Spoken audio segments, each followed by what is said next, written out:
Hello, everybody, and welcome back.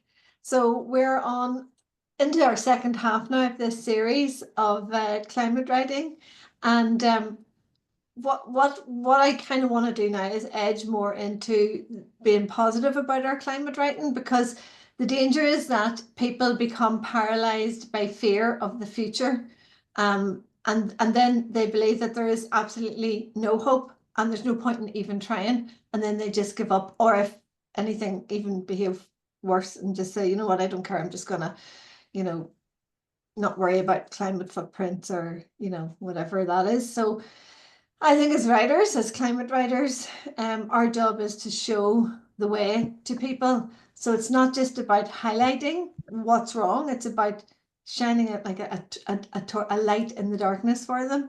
So today we're going to kind of look at what is good news and how do we recognize it. So I'm just going to share. Do that and hope that works. And I just said this is being recorded. Okay. Now I want to try and keep my chat alive. Again, just feel free to drop things into the chat if it occurs to you. I'll try not to if I can't let it distract me, I'll try not to let it, but it's always nice to sort of see if people have an immediate reaction to anything that's said. It's very welcome that you can drop what your thoughts are into the chat. So I've called this a Brave New World, Conveying Positive Solutions.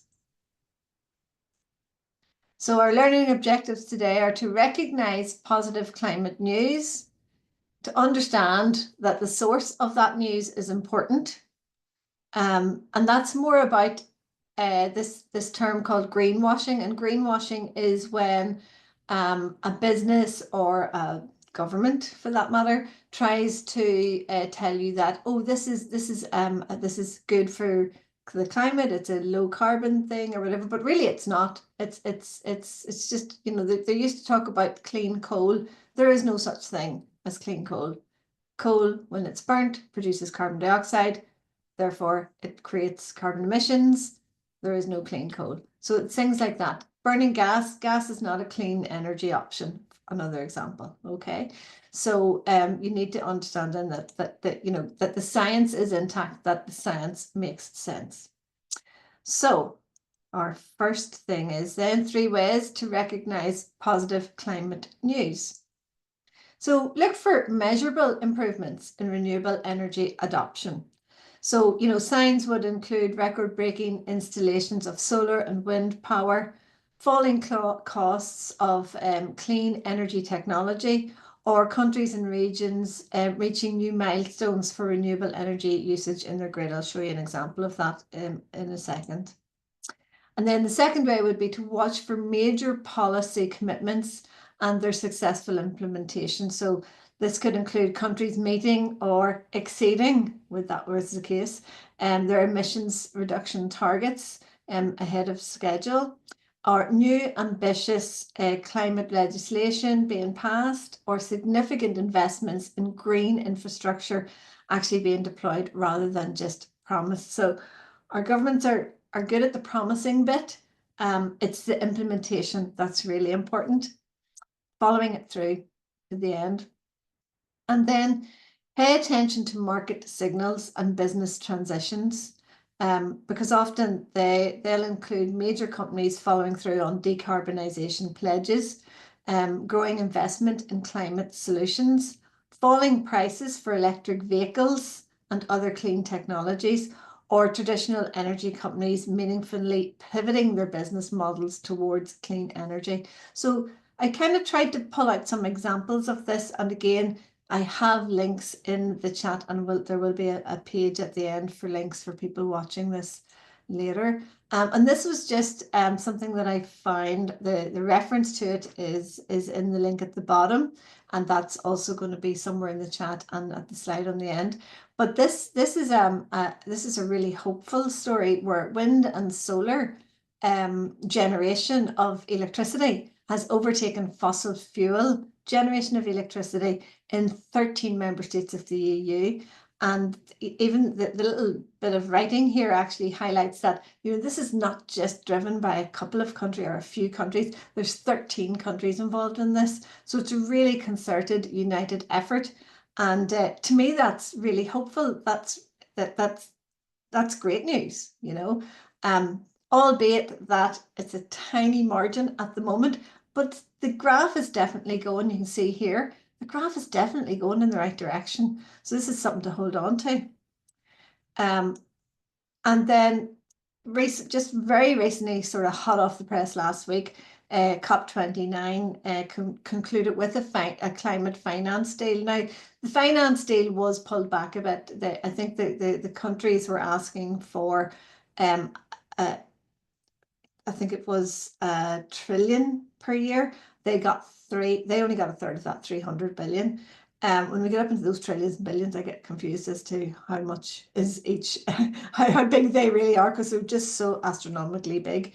But the point of this is that at least they did manage to grab, an amount that they were able to kind of leave on the table, if you like.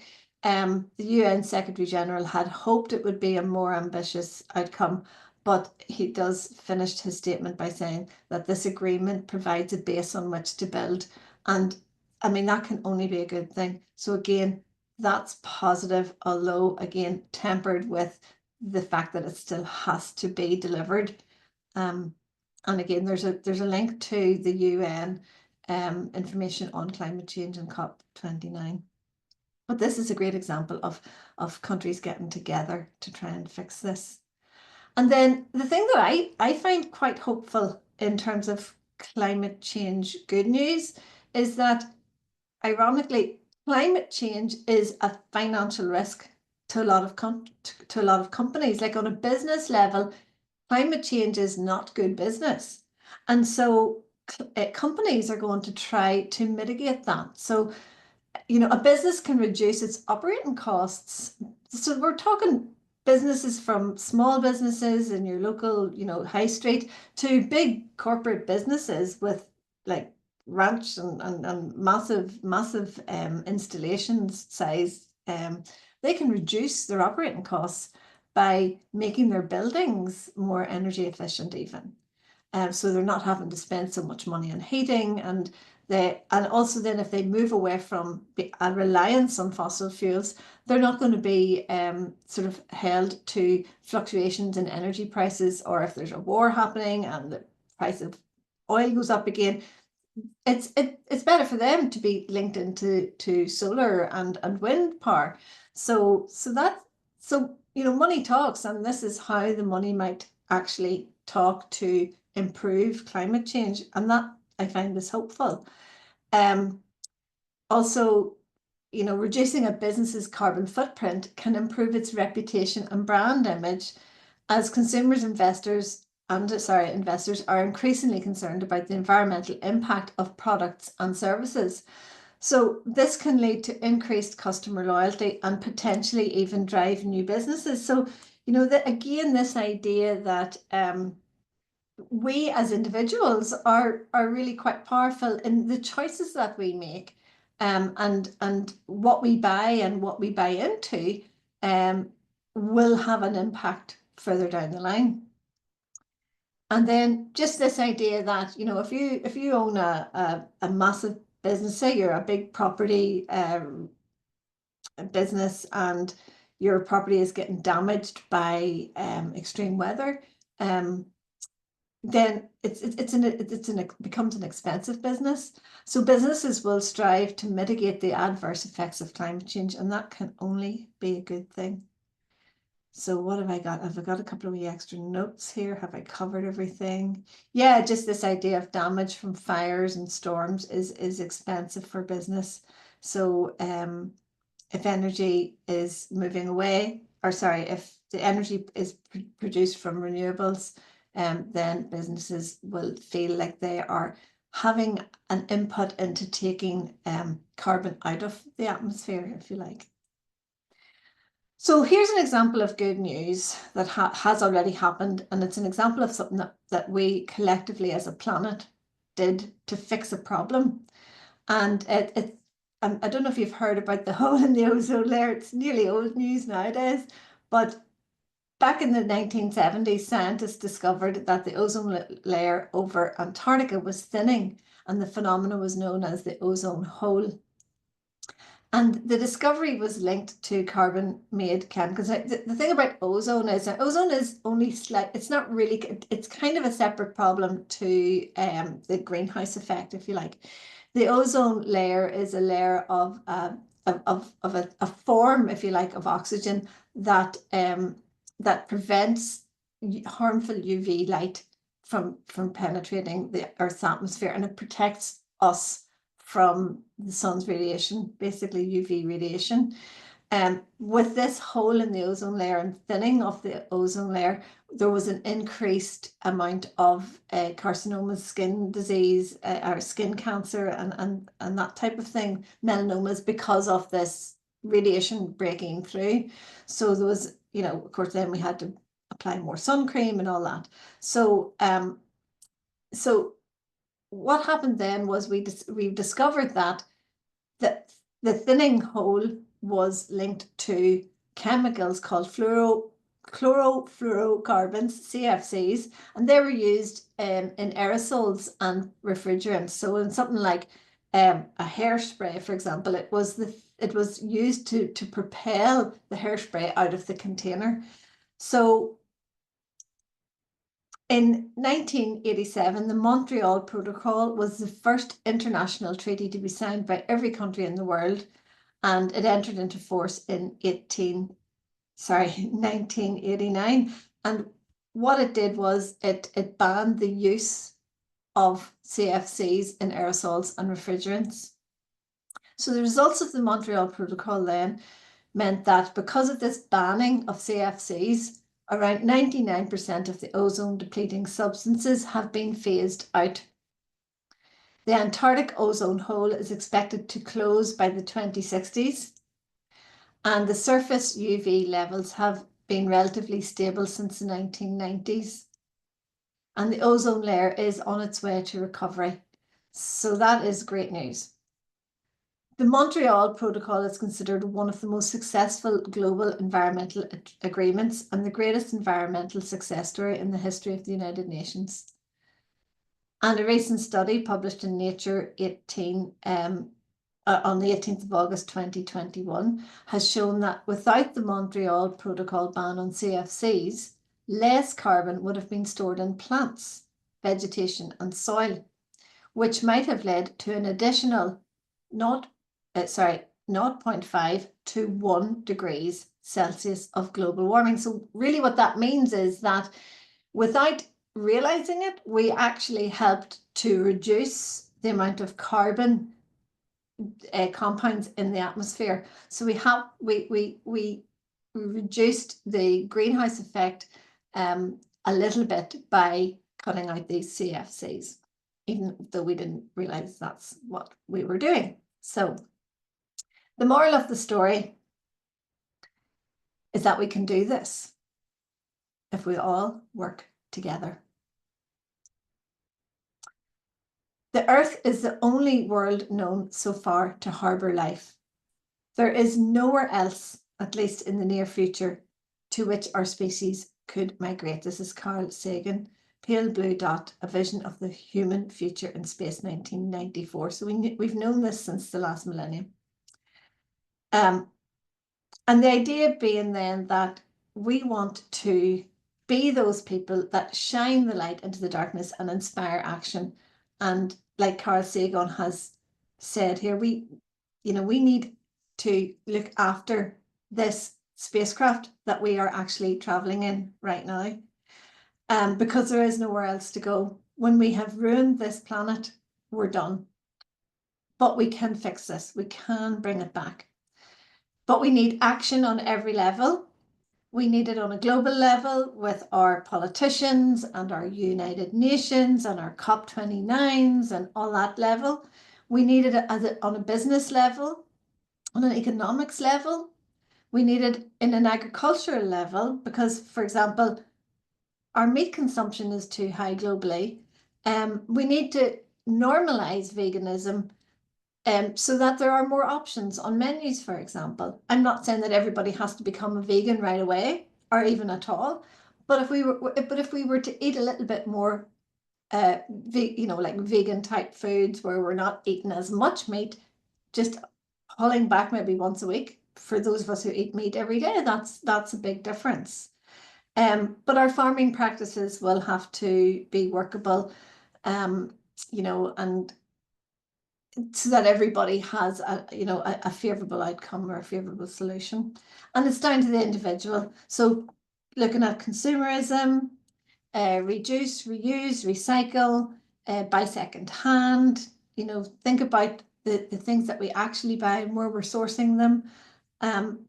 And yeah, basically we want to decrease the carbon dioxide.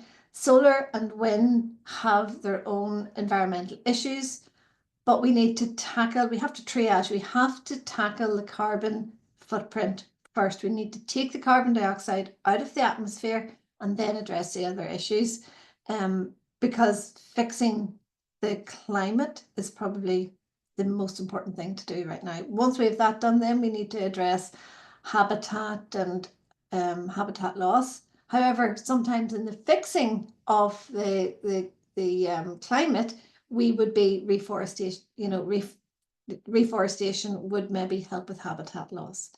So this is what I'm listening to at the minute. I'm listening to it on BorrowBox from the from Libraries NI. BorrowBox is an app that you can have on your phone and you can borrow from the library. And I'm listening to this. It's called Climate Rebels, and it's really inspiring because it's talking about people like Jane Goodall. I remember Jane Goodall and her work with the with chimpanzees and how inspiring that was. Of course, David Attenborough, personal hero of mine, and I'm sure a hero of many people, and other stories that talk about how the planet needs to be cared for and how our stories help that to happen. So let me see. So a little writing exercise, because I know you like your writing exercises. I want you to imagine that you're writing a letter explaining to a young person that there is hope regarding climate change. Now think about how old is the young person, and that's up to you. You can, that's your choice. If you want your young person to be 5 or 15, it's up to you. But how you speak to that will also will also come into it. And what is your call to action? So you're not just telling them that there's hope, you also have to tell them that they need to contribute as well. What is your call to action? It can be something really simple like, let's walk to school every day instead of driving an SUV for one person and their school bag, for example. Or it can be, how about we don't go to McDonald's today? How about we eat carrots or something maybe a wee bit more tasty? So after that, after you've written it, I'm going to give you like 5 minutes to work on it, and then we'll share it in the chat for discussion. And I'm going to just go to the last slide while you do that. But if you need me to put this back up again, let me know, and you can do it in the chat. And that's resources that I've drawn on for this class, and that are just good for background reading and for your own information. So your 5 minutes sort of started 30 seconds ago.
Coming into the last minute now. If you've been working on your computer, you might like to kind of copy and paste into the chat, or start typing into the chat if you want to. Maybe just drop you don't have to put the whole lot of what you have written in, but it'd be nice to sort of see a wee example of what you have decided to write in your letter to the young person. What I'm going to actually do is that's just to remind you, that's what we're doing, writing a letter explaining to a young person that there is hope regarding climate change. And then I'm going to come out of the share screen so that I can kind of see your faces. Let's see, stop share. And I might just say to Jenny again, if you want to stop the recording here, so that people in the that are here right now in the workshop, they might feel more comfortable about sharing their work rather than it being recorded.